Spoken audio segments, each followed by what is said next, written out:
Buksan po natin ang salita ng Diyos, First Chronicles. We are still there.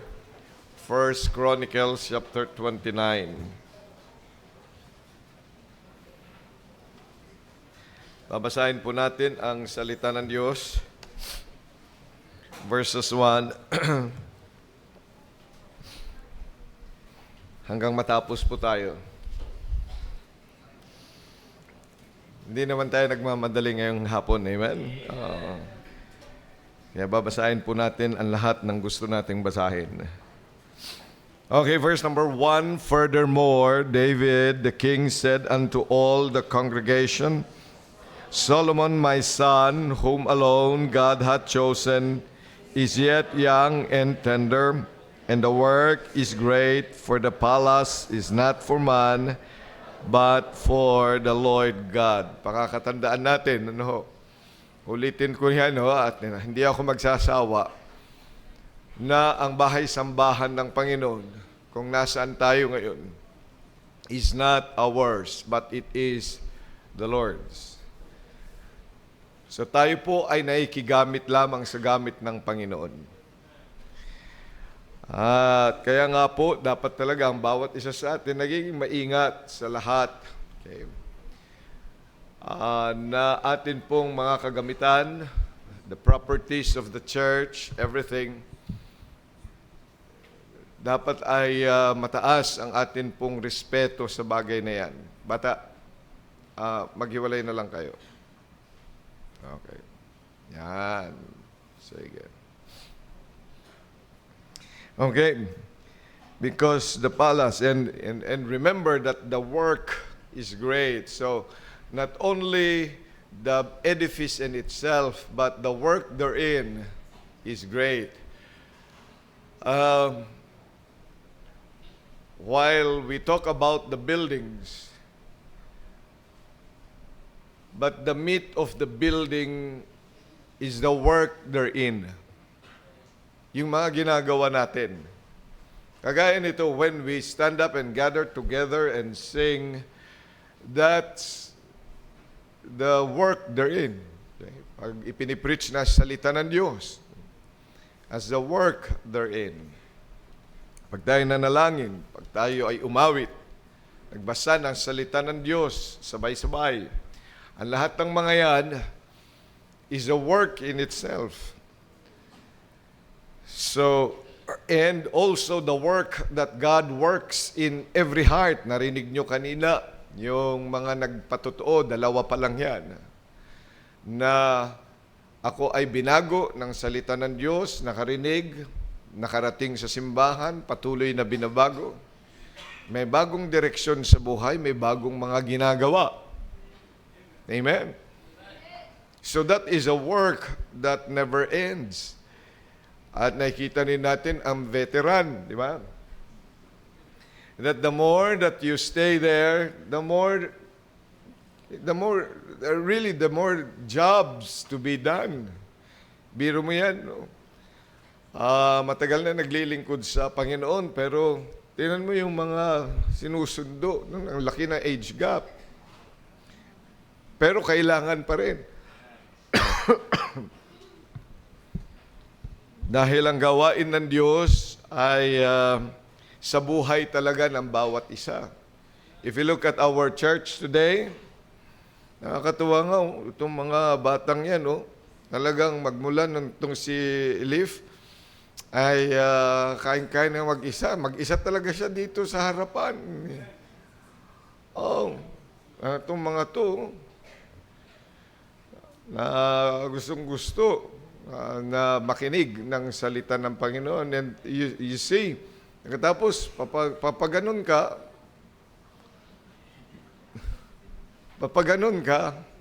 pahaba ng pahaba ang daan, di ba? Pagdating mo sa mga dulo, mga senior na yung nandoon, di ba? So you see, we have a very heterogeneous population, and the church really is about to grow. And it's not going to die. May maraming mga simbahan, panay matatanda na. Oh, wala nang susunod na lahi. So the work therein, and God is still working. Verse number 2, let me read for you. And then verse 3 sa inyo na. Okay.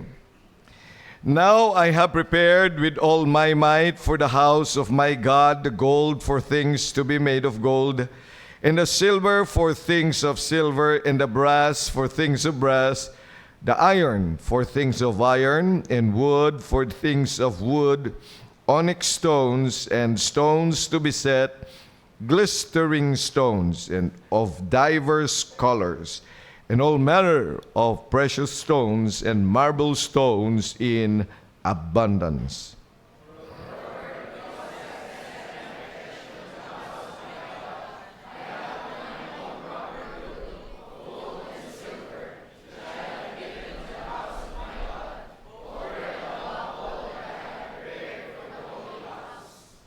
See, and I think we have sufficiently covered the affection na sa atin pong treasure offering, the affection really has to be nourished.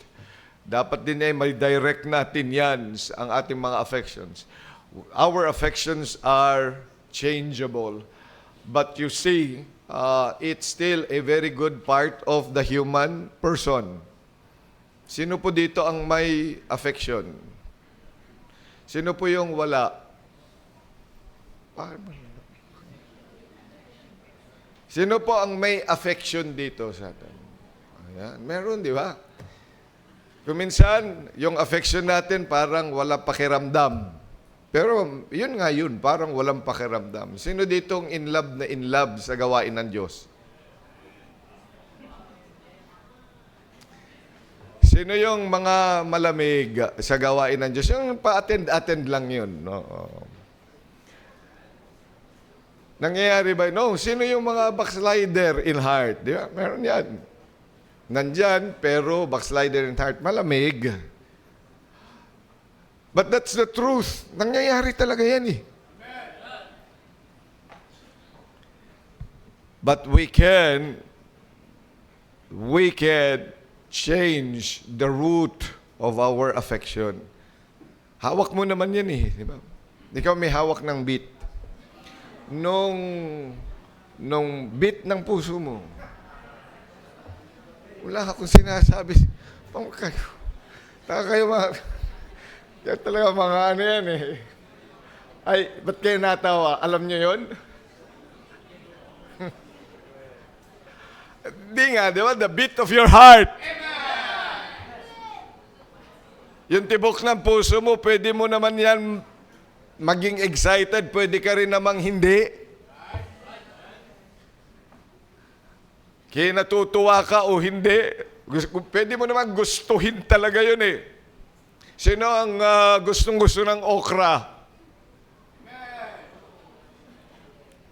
Paano nyo nagustuhan yun? Kahit ang dulas-dulas. Pag kinain mo pa lang, pagkatapos ay parang lumalabas na, di ba? Oh, at natin nagustuhan yan. We have learned to like it. So affection can be trained. Kaya yung mga kabataan na gustong-gusto mo siyang makita, nakaw, wag mo nang tigil-tigilan mo muna yun.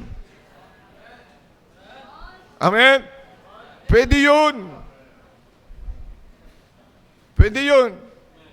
Oh. Because the affection, kaya nga sabi ng payon, set your affection. Yung wag mong pagaganahin, wag kang makinig doon na sa nagsasabing, follow your heart. Kung ano nasa puso mo, susuportahan ka. Ay kung yan nasa puso mong yan, sa Panginoon at sa salita ng Diyos, yun, susuportahan kita. Pero yung ibang pusong yan, Lloyd, di ba? Oh. Dapat talaga para lang sa sasakyan yan. Amen. Okay. Verse number 3. 4. Let me read it to you. Even 3,000 talents of gold of Ophir, and 7,000 talents of refined silver to overlay the walls of the houses withal. Verse number 5, you read.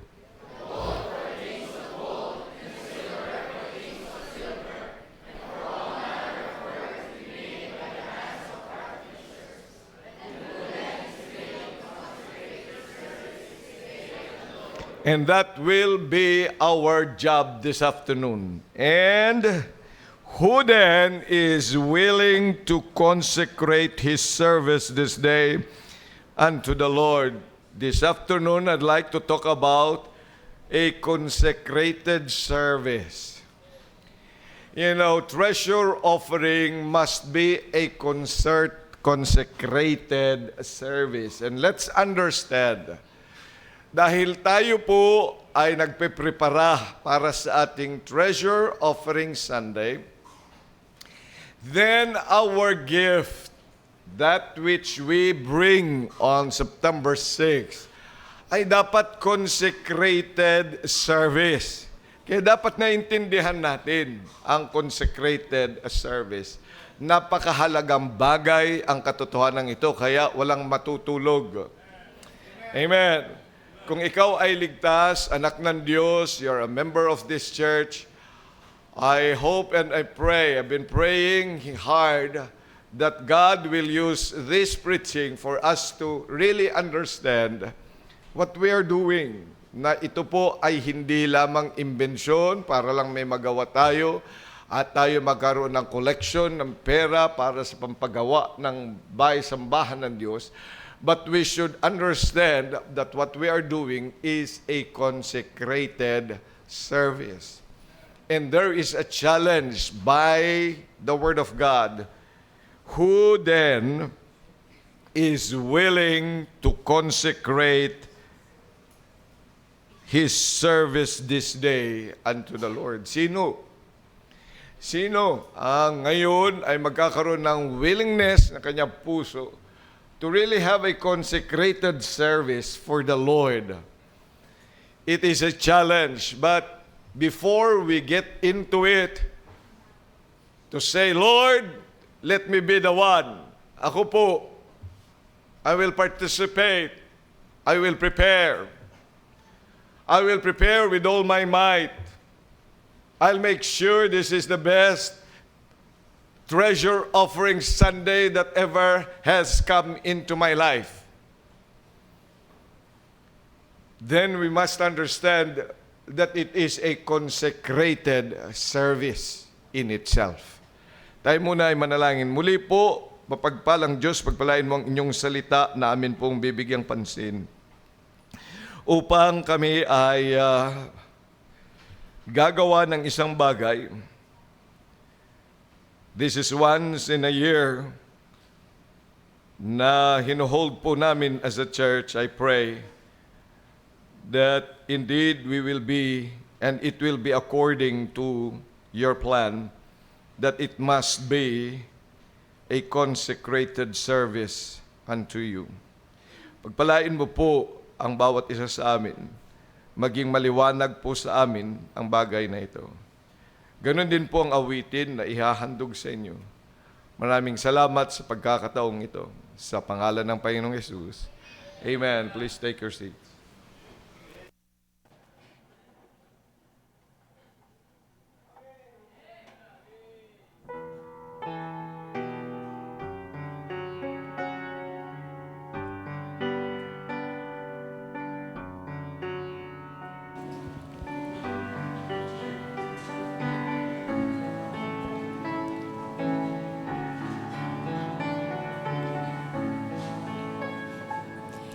It only takes a spark to get a fire going,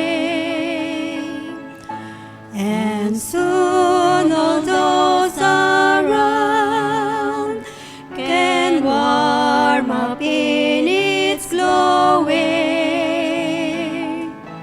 That's how it is with God's love.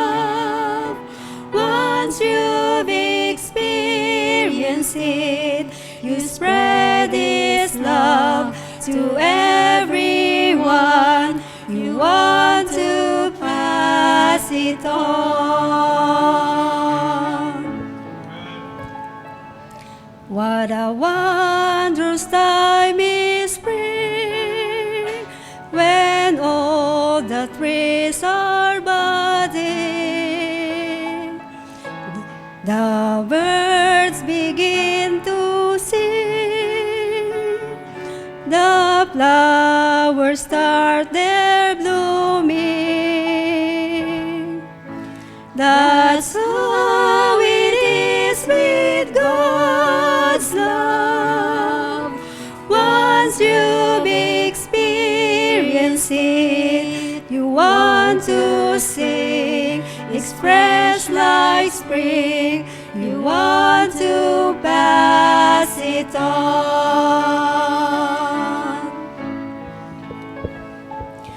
I wish for you, my friend, this happiness that I found.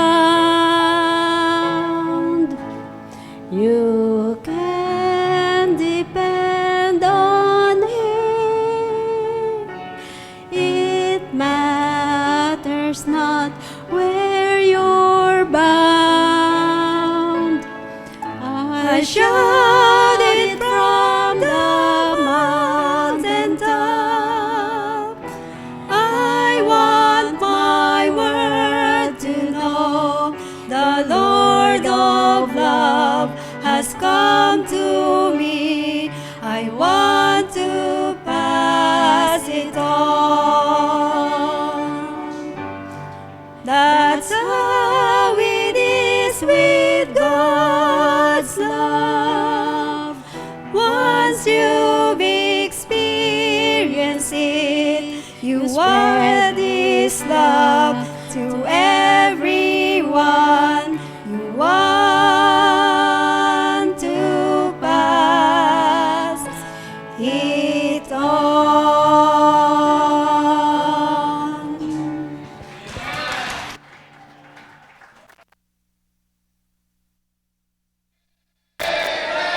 Amen. Praise the Lord. Well, actually, yan po ang yan po yung ating challenge ngayong gabi, to pass it on. Just like David said when he was already in that great preparation, he has already prepared it with all his might. He has already set his affection on the house of God. He knew what it is to build the house of the Lord, although he himself will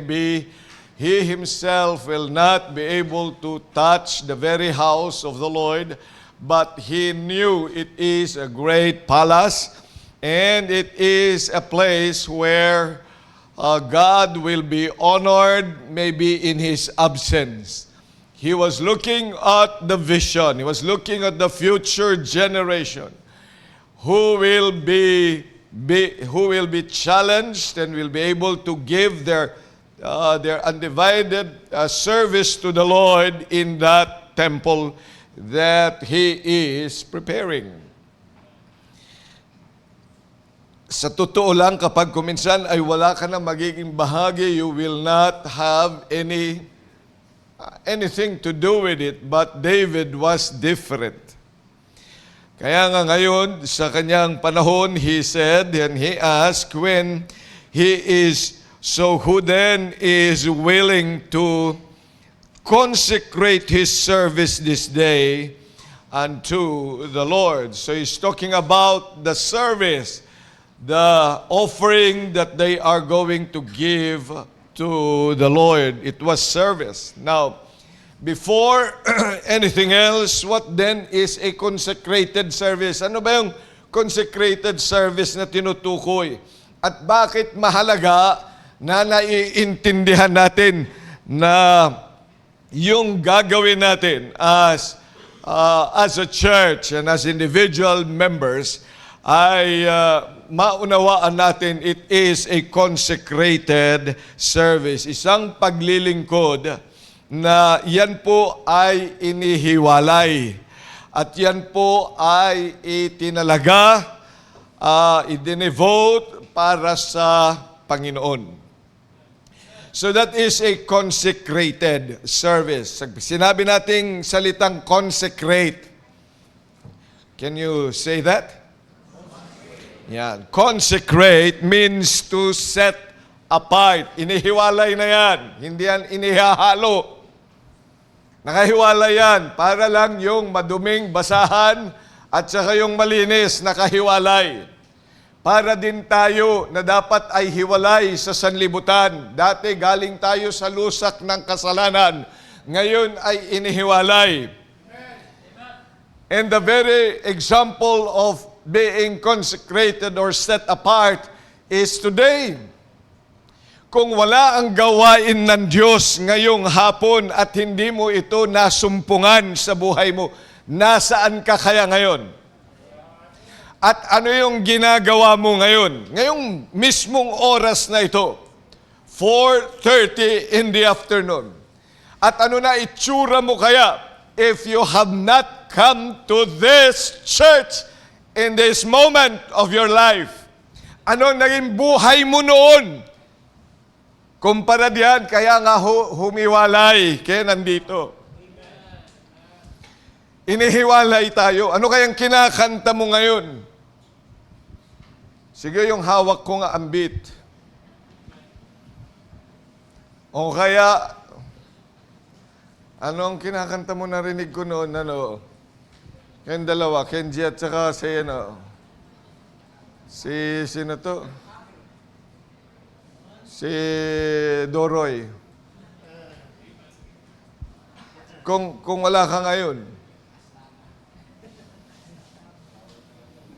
Kaya nga set apart. Inihiwalay. Kaya talaga maganda na nakahiwalay. Para din yung mga plato na madumi. Inihiwalay yan. Di mo inilalagay yan doon sa malinis. Consecrated. Kaya po, yung gawaing ito is a consecrated service, meaning it is set apart. It is dedicated to God Himself. Dinedicate yung oras na ito para sa salita ng Diyos. Kaya wag kang kung ano-anong ginagawa mo. Pag may cellphone ka, tinatanggal mo yun. Pinapatay yung cellphone. Kasi consecrated, ibig sabihin, devoted to God. Pag may mga kumakanta, nagtetestify, devoted to God. Kaya ka dapat nakikinig. Hindi yung binubuksan mo yung iyong songbook, pagkatapos ay iba yung iniisip mo. That is not a consecrated one. That is not devoting something else to God. Pagkatapos ay gagawa ka ng project mo ngayon. Samantalang yan ay consecrated to God. Kaya nga kahit nagpa-practice ng choir, ay naaasar talaga ako yung mga nagre-review doon sa choir time. Hindi ko magustuhan yun. Ba't ba nagpa-practice? Hindi lang pampagaling yan. But we are offering that time to practice for the Lord. Pag sa mga meetings, kagaya ng Sabbath class, ganun din, that is consecrated to God. Devoted time for God. Kaya kapag ako'y nagbabasa din ng Bible, consecrated sa panahon ng Panginoon, kahit na ring ng ring yung cellphone na yan, hindi ko yung sinasagot. Why? Because this time is for the Lord. Kung yan nga cellphone ngayon, pag may kausap ka pa doon sa phone, may nagre-ring. Di ba, pinababayaan mo rin kasi may kausap ka pa eh. Nakalagay nga, on another call. Devoted. Yan kung ikay sa bahay, sambahan ng Diyos. When the pastor is preaching, that's devoted to God. When prayer is done, then that's devoted to God. It's not for you. Devoted, tawag natin yan. Kaya pag yan ay altar call, it's devoted to God. That's why you come to the altar. It's devoted to God. Set apart. That's a consecrated service. It is set apart. Talagang itinalaga mo yan para lang sa Panginoon. And it is devoted to Him. That time, anything that you have consecrated is for the Lord. So hindi yan po pwedeng kunin ng iba at hindi mo po pwedeng ibigay yan sa iba because that has been devoted to God. Ito po yung consecrated service na tinutukoy because consecrate again means set apart. Hindi ba kayo din pag nagluluto ng mga unang panahon? Pag nagluto ng bilo-bilo, si nanay o kaya si lola, siyempre siya lang yung nakatikim kasi siya lang naman, di ba? Yung gaganyan niya. Tapos babalik niya yun doon, di ba? Di ba? Pampasarap yun. May nagluluto dati sa akin, ganun eh. Kaya malasa eh. Pastor, lulutuan ko kayo ng ganito. Nakikita ko nagluluto siya, tapos diba? Di ko alam kung ginagawa yun sa kantin. Okay. Yeah. Di ba may natitira pa doon, di ba? Tapos yun ang ilalagay din. Pampalasa pala yun. Nora, ganun ba kayo sa kitchen? Pero, salamat. Hindi ko talaga makalimutan. Pero maraming mga nanay ganun, di ba? Sa bagay, family naman yun eh. Okay lang naman yun, kasi pamilya, di ba? Okay. Eh noon nga, si Lola, alam niyo yung kayo mga bata, yung tinatawag natin weaning of the child, yung para hindi ka na magdede. Sino dito ang dumidede pa sa bote? Sa tsupon. Sino may tsupon pa ngayon? Nagtsutsupon pa ba kayo? Ikaw, Lance? Ikaw ba si Lance? Sino? Si Killer? Nagtsutsupon pa yan? Oo. Papuntahin mo kay Lola. Kasi si Lola, ngunguyain niya yan, yung may nginunguya yan si Lola. Pagkatapos, nilalagay yan din sa bibig, kasi nilalagay doon sa ngalangala, mapipilitan yung bata na lunukin yun. Ayun, titigil yan. Ngunguyain yan si Lola, ganun yan dati. Ito yung nakalagay doon sa train up a child in the way he should go. Yun yung train. Oh, yun nga.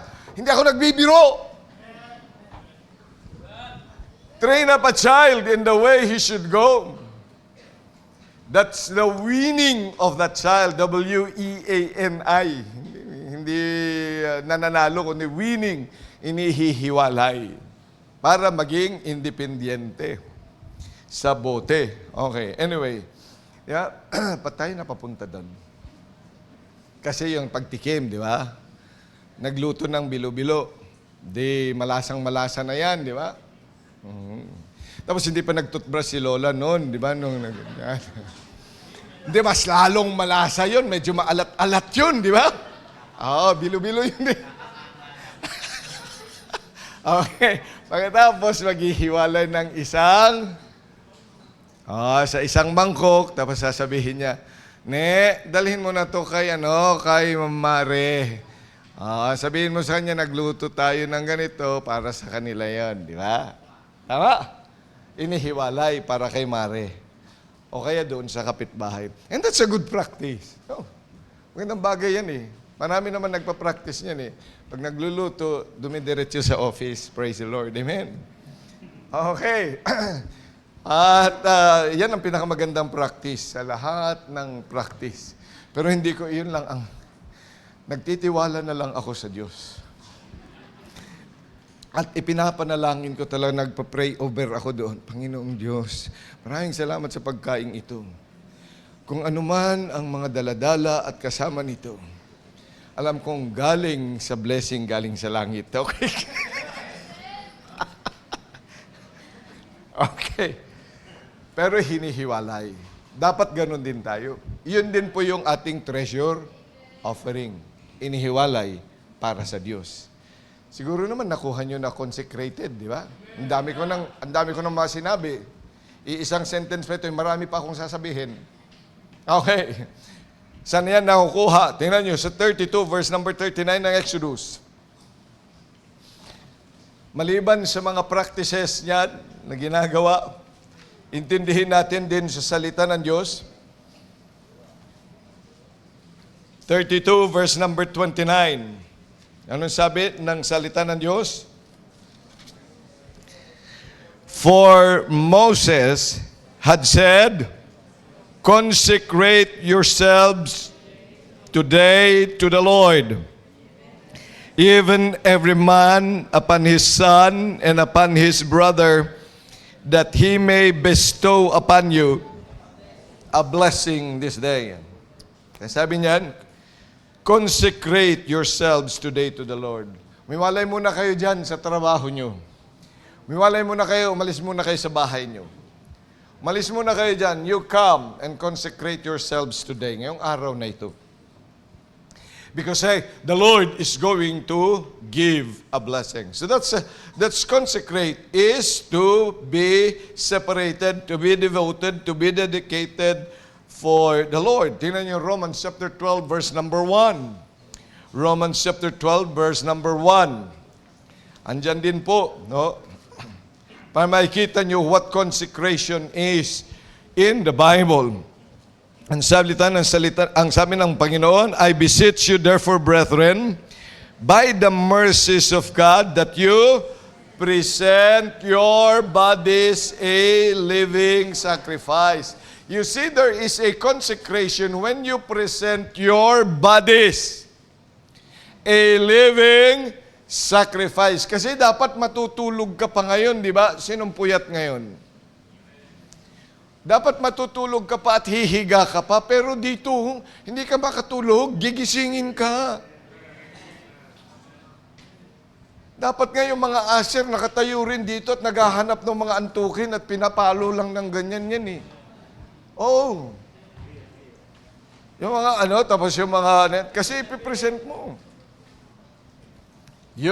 Maraming mga puyat kuminsan, maraming may problema sa buhay, kaya kuminsan yung isip ay nawawala din. But you have to present your body. So, i-present mo yun.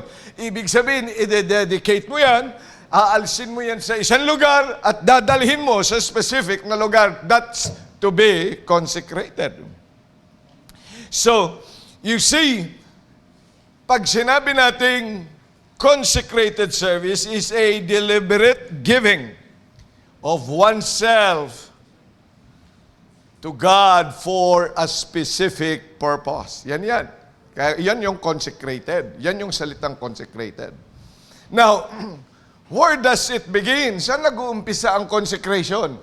It begins with you and with me. Not from outside. Nandyan sa'yo. Dapat manggagaling sa'yo mismo. Pinipreach lang. Wala naman talaga makakapagpuwersa sa'yo. But you have to do it by yourself. Kaya nga, ang tanong ni David dyan, who then is willing to consecrate his service? Who? Bilang hari po pwede niyang idikta yun. Pwede niyang sabihin, ito, bigay mo to. Ito, ikaw, ha? Ikaw. Di ba? Gusto yung makuha natin at mabayaran natin ang ating amilyar doon sa Bohol. Amen? Sinong gusto? Mabayaran natin yun. Mga 50,000. Sinong gusto?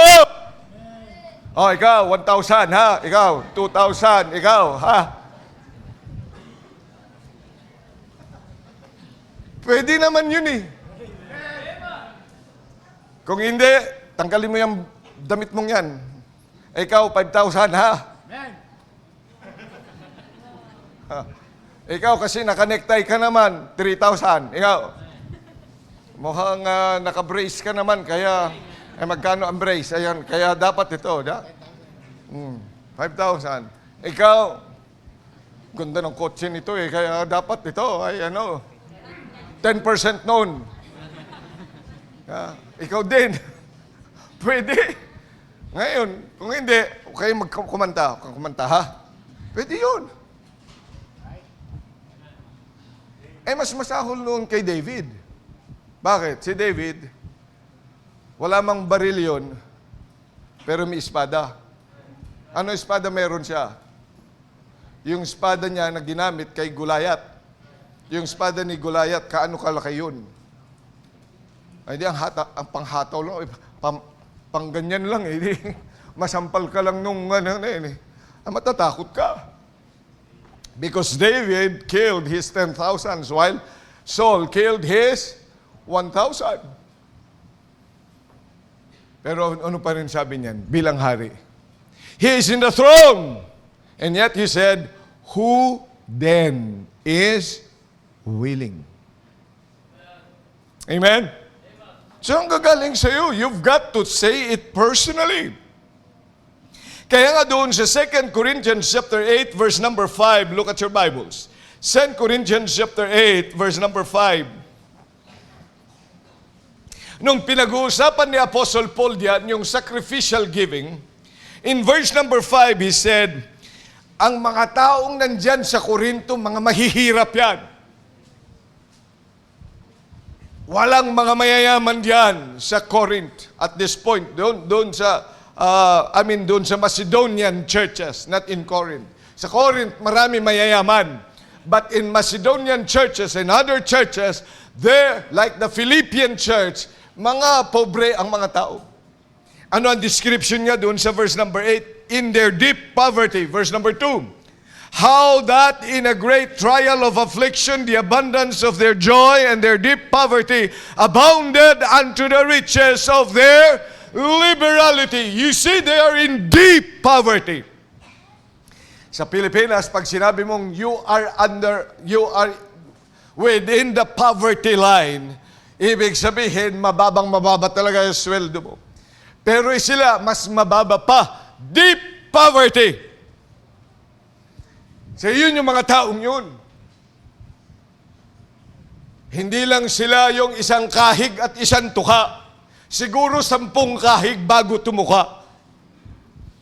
Because they are in deep poverty. Pero marami sa atin dito, hindi pa kumakahig, may tuka na ng tuka. Ang marami dito.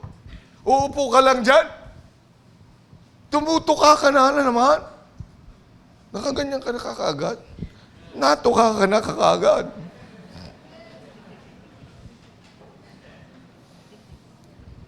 Tingnan nyo, bakit nila nagagawa ito? Bakit nila nakakapagbigay? Verse number 5. And this they did, not as we hoped. See, not as we hoped, not as I have even preached, not I have forced them. This they did. Ba't sila naging mapagbigay? Ba't sila, they abounded into the riches of their liberality. They were so liberal in their giving.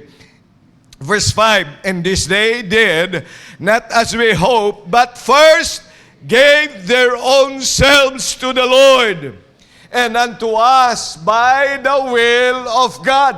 Kinonsecrate muna nila yung sarili na sa Diyos. Sinabi nila mismo, Lord, I belong to you. My body is yours. My mind is yours. My power is yours. My money is yours. My pocket, my house, everything that I have belongs to you, Lord. Unless a person really understands that, then he cannot really give a consecrated service. Ang oras ko, Panginoon, sa iyo yan eh. Ang buhay ko, sa iyo yan. My health, sa iyo din po yan. That is a consecrated service and it begins with each of us. Kaya nga ang tanong niyan, who then is willing? Who? Sino sa atin? Sino mag-volunteer? At sasabihin niya, Panginoon, ang aking katawan, ang aking pitaka, ang aking treasure, ang aking oras ay sa'yo. Ang aking mga abilidad ay sa'yo.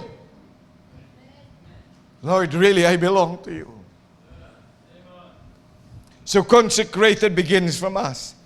Consecrated service involves what God has entrusted to us.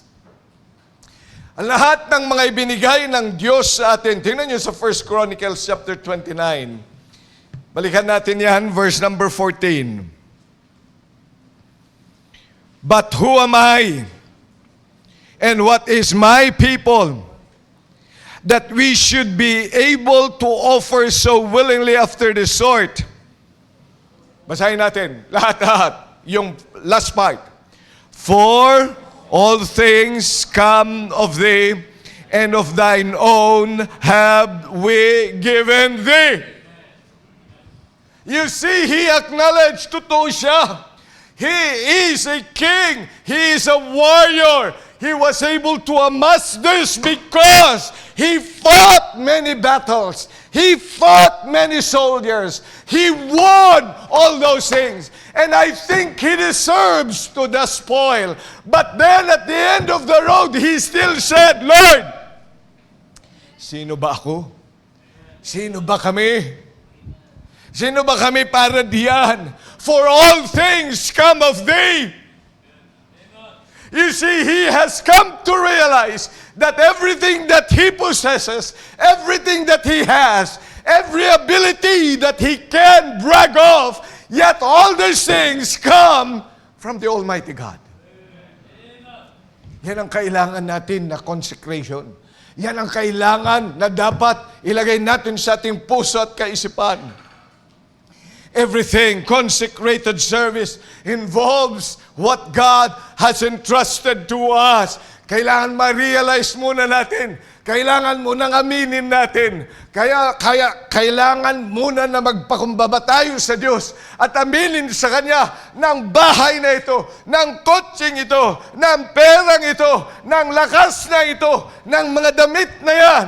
Ang aking pong dila, ang aking health, ang aking lahat ng mga yan na nakikita, those are coming from my God. Pag di mo nare-realize yan, how can you give a consecrated service? A consecrated service. You know why it is important? Because God is worthy. Anong sabi ng Revelation chapter 4, verse number 11? Revelation chapter 4, verse number 11. Tingnan po ninyo ang salita ng Diyos. Thou art worthy, O Lord, to receive glory and honor and power, for thou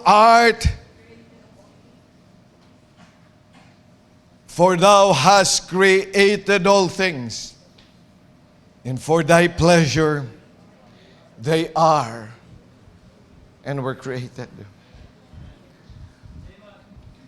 Ano po ninyo, worthy ang Diyos? He is worthy of all these consecrated things. He is worthy of the best that we have. And all the things that we have. Why? Because He created us. He created everything. Ginawa ka ng Diyos. Ang lahat ng meron ka from head to toe. From inside and outside, yan ay gawa ng Diyos. None of it really belongs to you and to me. Kahit pa yung kulay mo, yan ay galing pa rin sa Diyos. He redeemed us. He created us. And not only He created us, you see, when we were lost, God redeemed us. Pero may napapahamak na tayo, ginawa tayo, at kinuha tayo ng magnanakaw, kinuha tayo ng diablo, inalis tayo sa kanyang mga kamay, and then He made something out of us. Basura, makasalanan, madumi, dapat ay sunugin, but God redeemed us through His blood. Don't you think that He is worthy? of a consecrated service. He is the owner. He has all the right to take us out. Pero He has to pay the price. Kaya po yung word na redemption, napakagandang bagay yan. Pagmamayari na, sa'yo na yun. Alam mong ginawa mo yun. Pero nawala. Ninakaw. Pagdating mo doon sa store, nakita mo, ito yung ginawa ko.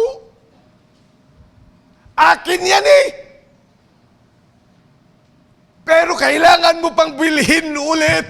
Ginawa mo. Lahat ng mga materyales sa'yo. Lahat.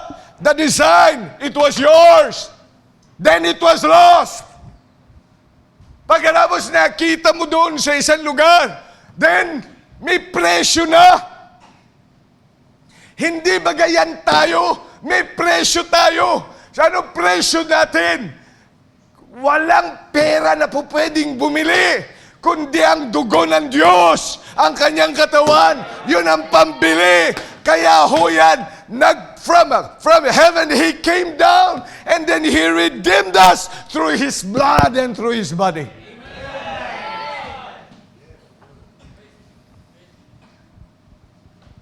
He's worthy because He created us. He's worthy because He redeemed us. He's worthy because He still provides for us.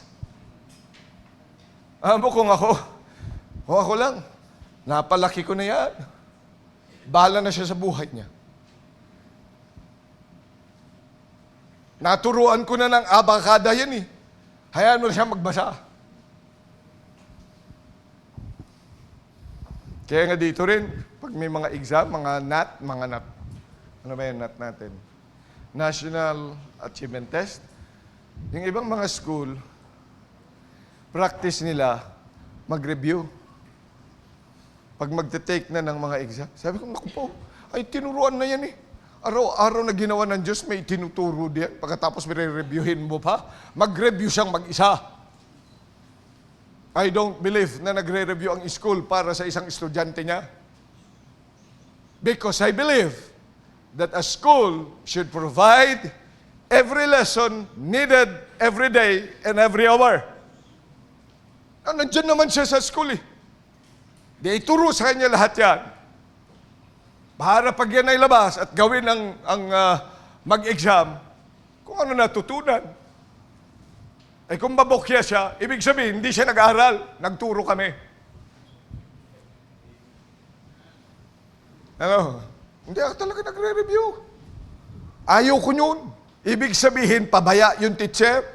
Ano ako, public school teacher? Oh, NCEE noon sa panahon nila ang mga matatanda.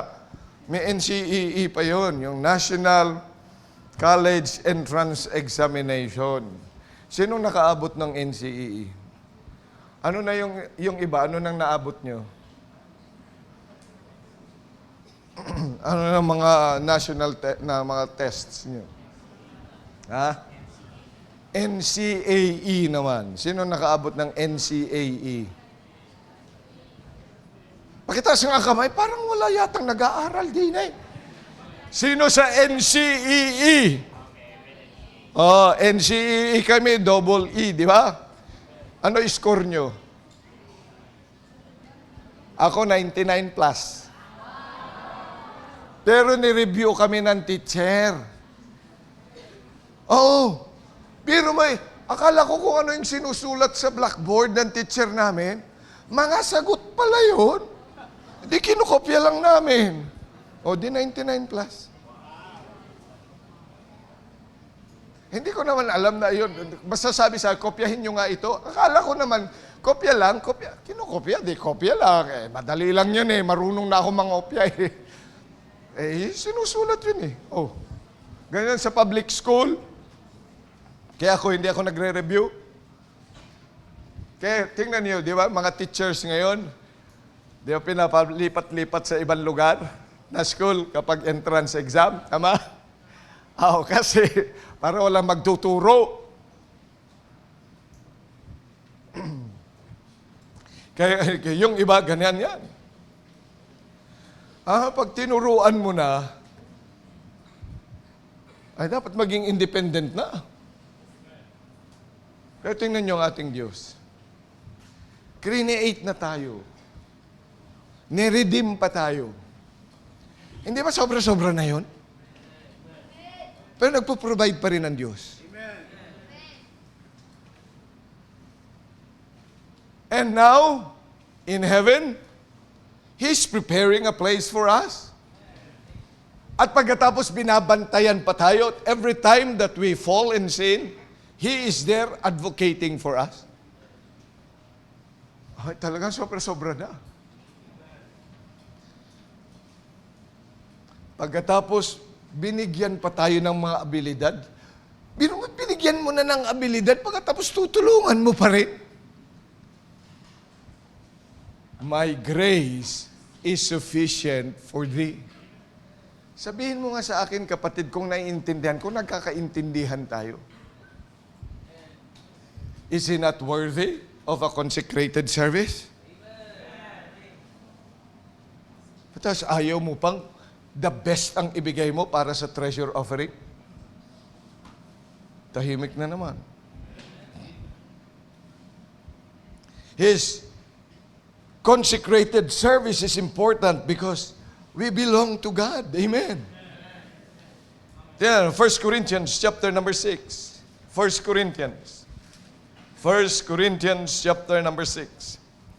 Verses 19 and 20. What? Know ye not that your body is the temple of the Holy Ghost, which is in you, which you have of God, and you are not your own. For you are bought with a price. Therefore glorify God in your body and in your spirit, which are God's. See, we are not our own. Hindi na tayo. We belong to God. Are you saved? Then we belong to our God. Mamaya, I mean, we belong to Him. Kaya dapat talaga, yung ating ibibigay, it's a consecrated service. Kaya nga, come September 6, dapat talaga, masasabi mo, this is a consecrated service for my God. Ba't ba natin sinasabing, giving naman yun? Is giving a service? It is. Tingnan nyo sa 2 Corinthians chapter 9, verse number 12. 2 Corinthians chapter 9, verse number 12. Patunayan natin sa salita ng Diyos. Ayan o. For the administration of the service not only supplieth the want of the saints, but is abundant also by many thanksgiving unto God. Ano tinutukoy diyang administration of this service? Yung giving. If you read 2 Corinthians chapter 9, he's talking about giving. He's talking about an offering. Kaya po, service yun. Hello? Hindi ako may sabi niya, ng Panginoon mismo. Dahil nga, ito, not only that it is a service as mentioned by the Word of God, it also makes it possible that other services are made when we abundantly give and offer. Mas lumalawak, ayan o, nakalagay sa verse number 12. If the administration of their service not only supplieth the want of the saints, but what else? Look at the Bible. Is abundant also by many thanksgiving unto God. Mas maraming pasasalamat sa Diyos. Remember that every service Yan ay dapat thanksgiving sa Diyos. When we come to church, it's a thanksgiving to God. So you see, as we give abundantly to our God, when we give this treasure offering to our God, it is a dedicated service. Biro mo yan, kapag talagang pinagpala tayo ng Panginoon, look at the vision that we have. Amen. Oh, di mas marami talagang magpapasalamat sa Panginoon, mas maraming mga makikinabang sa gawain ng Diyos. Why? Because we have gave very willingly unto the Lord a consecrated service. Consecrated service ho yun. Dahil nga, it is also a service that costs us something else. Balikan natin ang 1 Chronicles 29. 1 Chronicles chapter 29, verse number 3. Moreover, because I have set my affection to the house of my God, I have of mine own proper good, of gold, silver, which I have given to the house of my God. You know, a service that costs you nothing is nothing. Kung hindi ka naman nahirapan dun, wala namang, it does not cost you anything, para ka lang na malimos. Kaya nga may awitin tayo, di ba, tungkol sa giving. Kapag nasasaktan tayo sa pagbibigay, ayan ay sacrifice. Amen. Oh, pero pag hindi na, ay itaas-taas mo na ang pagbibigay mo. Because even David said, I would not give anything. I will not offer anything that cost me nothing. Kinakanta pa yan di ba? Pagkatapos ay may mga kumakanta pa talagang may paganyan-ganyan ba? I will not offer anything that cost me nothing.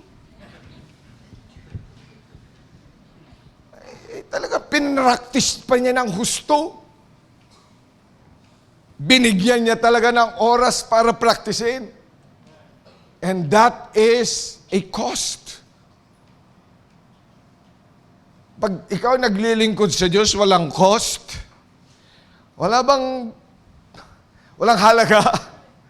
Ay, wala talagang halaga. Ay di, basura lang. But you know, service, kaya nga ho yan consecrated because it is costly. Kaya mga kapatid, I hope we understand that this is a service. Ang atin pong gagawin is a service. So then, how can I make September 6 a consecrated unto the Lord? Dapat yun na yung tanong, di ba? Okay, 6 ho ito.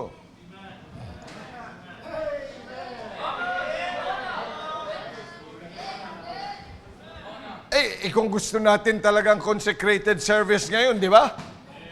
Paano ko gagawin? Dibitin yung preaching, tama? Ano? Alam na natin na consecrated service ang ating offering. So, paano gagawin mo? Ano, tatapusin ko na? Hindi ko na lang sasabihin? Sa Wednesday na lang. Sige, tapusin natin. Iba naman sa Wednesday. Iba naka-prepare. Ibang text na tayo. So number 1, we should prepare our hearts.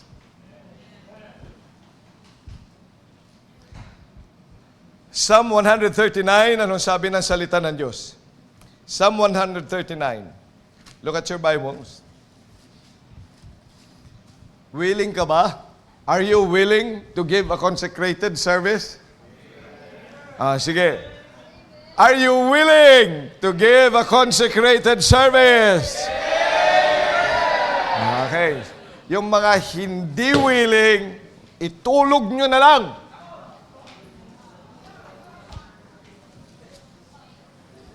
So if you're willing, say aloud, amen.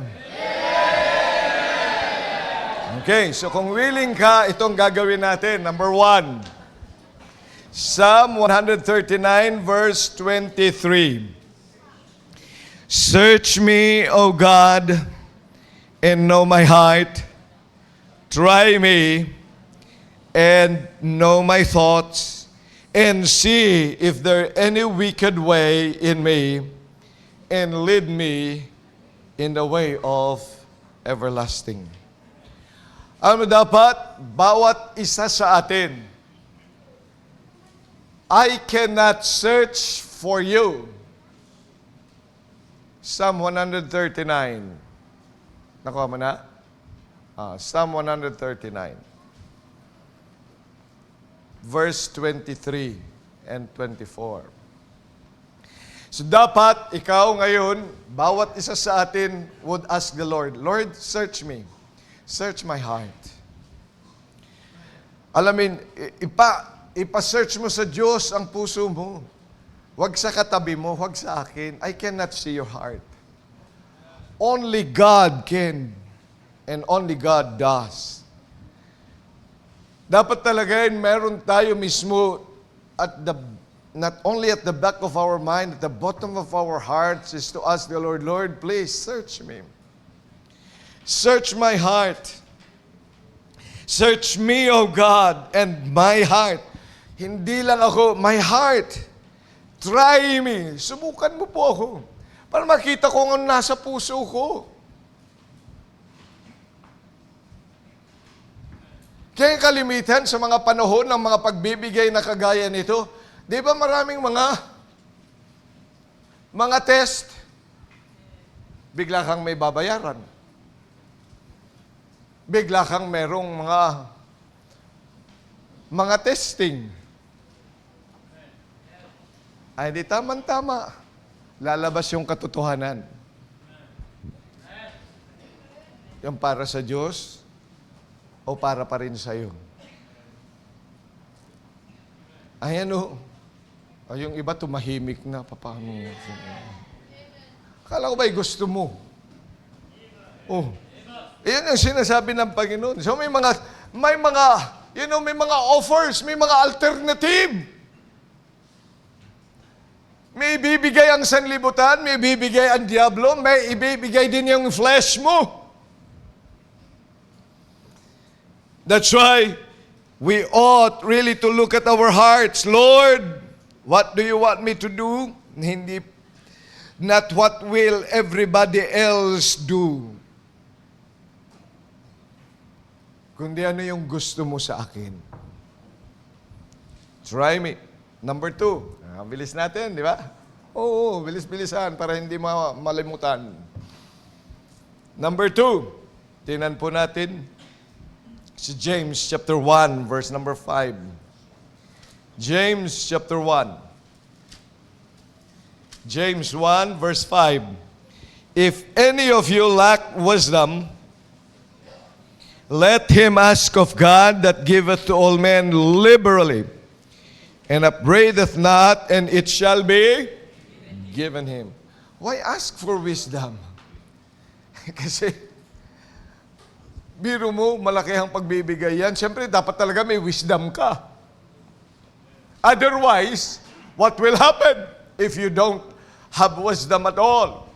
So you see, we should pray about this kind of a service. Dapat talaga pinagpipray mo yun. Huwag kang biglang magugulat, ay, Sunday, ano pala natin ngayon? Treasure offering? Dapat pinagpipray mo na yun.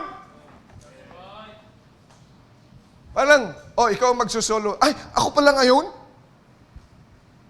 Ay, wala kang preparasyon.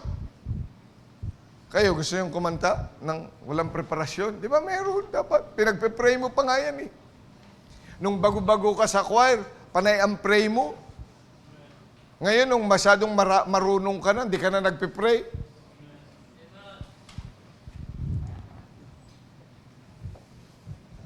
Dapat po ay matutunan natin to pray about this kind of service. Amen?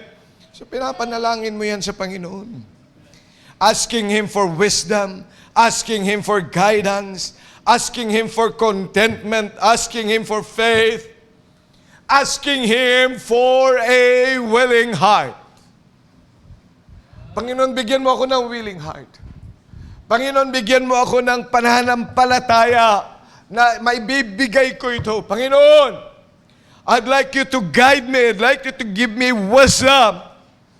Because this is a service for you, not for me. Number 3. Amen. Ano yung number 1? Number 2?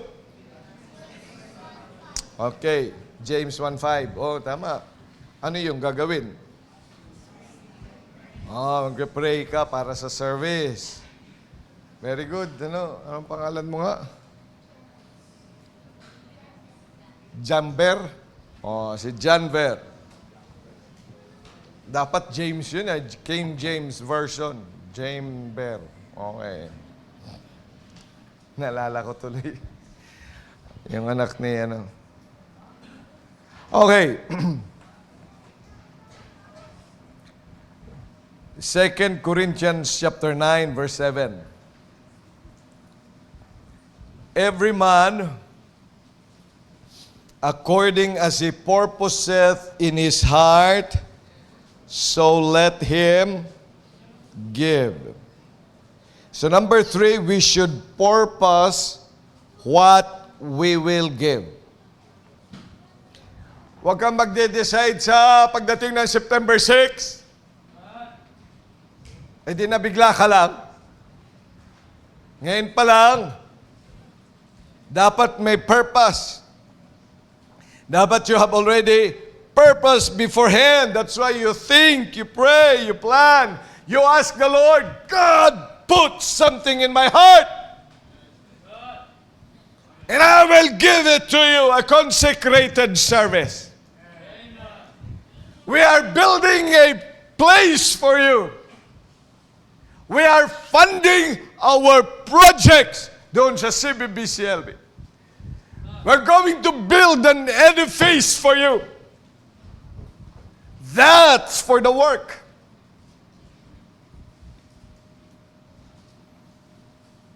Bilang mga anak ng Diyos, kaya nga sabi ko din sa inyo, if the Lord really gives us so much money at this point, remember, kailangan talaga natin i-enclose yung atin pong compound. At ayon noon pang 2 or 3 years ago, we need 2.5 million para lamang doon sa bakod. Bakod pa lang huyog. Amen? Ay, gamitin natin doon. Amen? Oo, para hindi lang to ang may bakod. Amen? Doon din sa kabila.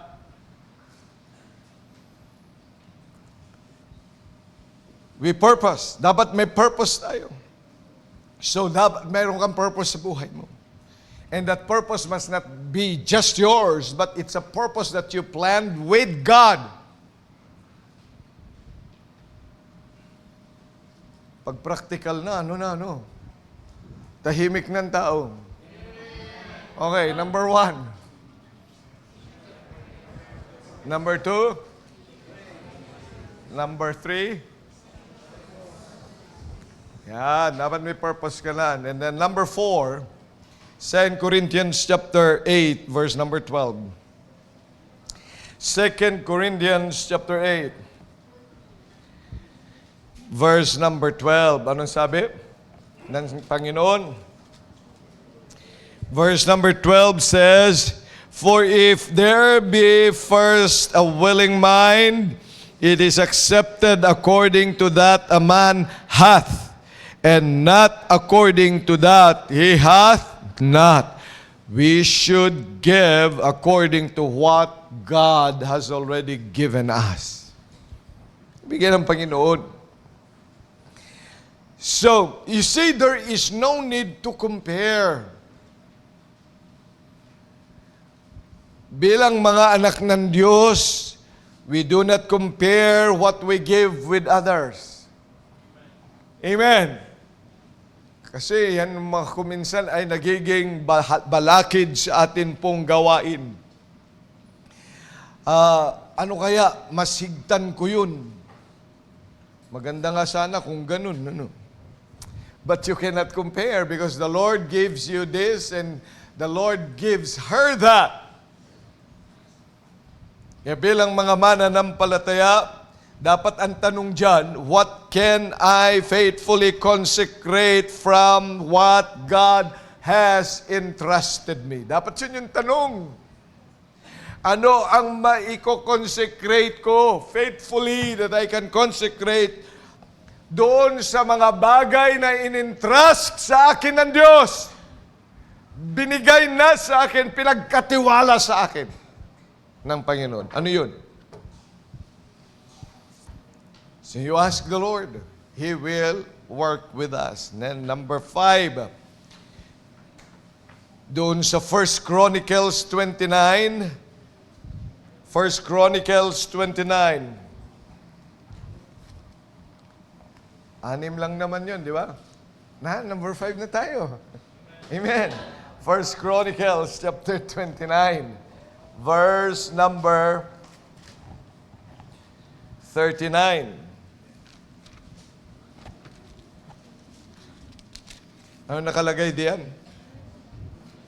Verse number 3, rather. 29.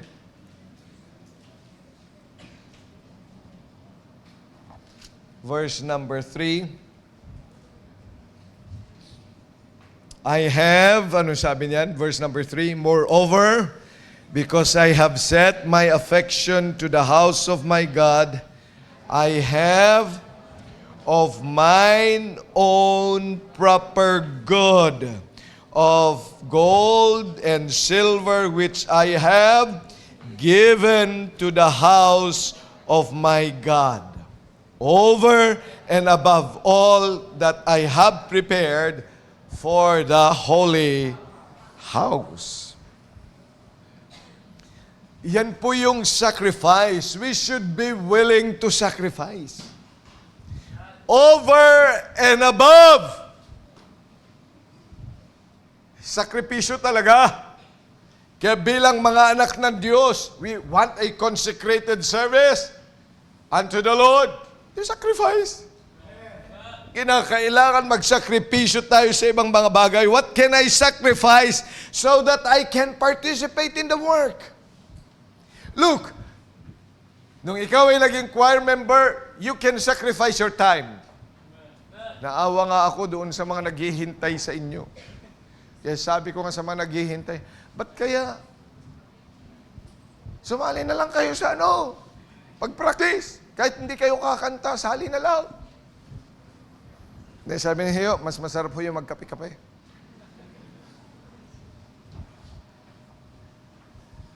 Nagsasacrifice yung mga choir member. Hindi pa yan kumakain. Habang nagpa-practice kumakain. Say, meron kang nagsasacrifice. Yung mga nagdadrive sa inyo, sakripisyo. Kayo tumutulog doon sa sasakyan, samantalang yung mga yun hindi makatulog.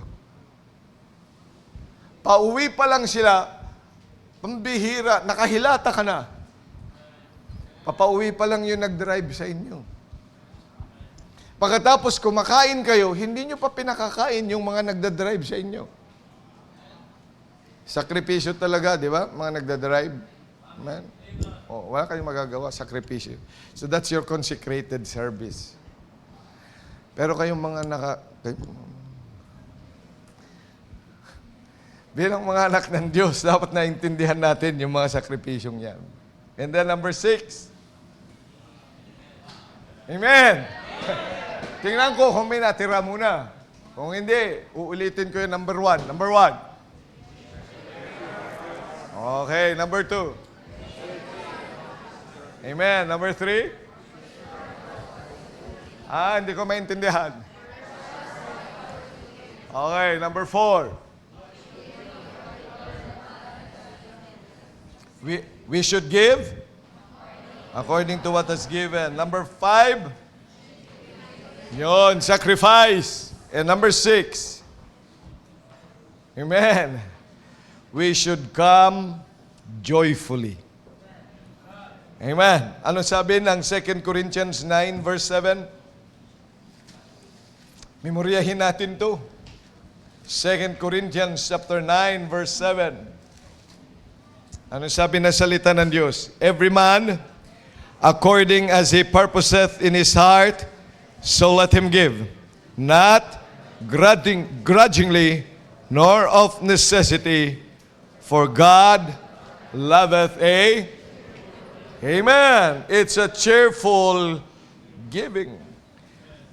Kaya po, though may sacrifice, though mayroong cost, though meron yan mga bagay na yan that you have to really be separated, yet there is so much joy that the world may not be able to offer.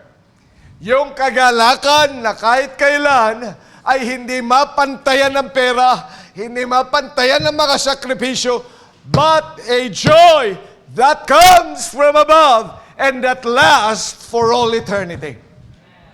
Yan po ang dapat na klase ng ating service bilang mga anak ng Diyos. Now, who then is willing to consecrate? Let's all stand up, please. Muli, dakilang Diyos, maraming salamat po sa inyong salita. I-bless mo nga po, Panginoong Diyos, sa buhay namin ang mga bagay naming pinag-usapan. Na ang amin nga pong gagawin ngayong September 6 ay hindi lamang basta isang uri ng pagbibigay, but it's a consecrated service that each of us are willing to participate. Sa totoo po, Panginoong Diyos, you have done so much for us. Mga basura po kami, binago mo ang aming buhay. Mga walang pag-asa, binigyan mo nga po ng pag-asa. Mga wala naman po, Panginoong Diyos, na may pagmamalaki, pero Panginoon, you have given us hope and power to become your children. Kaya pagpalain mo po ang bawat isa sa amin that we may indeed give and participate in this very great service. Kaya Panginoon, pangunahan mo po ang bawat isa sa amin that we may be willing indeed to offer a consecrated service to you. Maraming salamat po sa pagkakataong ito. Patawad sa mga pagkakasala po namin. Looking so small about the things that you have given us. But may we elevate the things that we know of you to its highest degree of service. Maraming salamat po sa pagkakataong ito. Pagpalain mo po ang invitation sa pangalan ng Panginoong Hesus. Amen. Habang tinutugtog ang awiting panyaya. Who then is willing? The challenge is still here. Who then is willing? Why don't we come to the altar and talk it out with the Lord?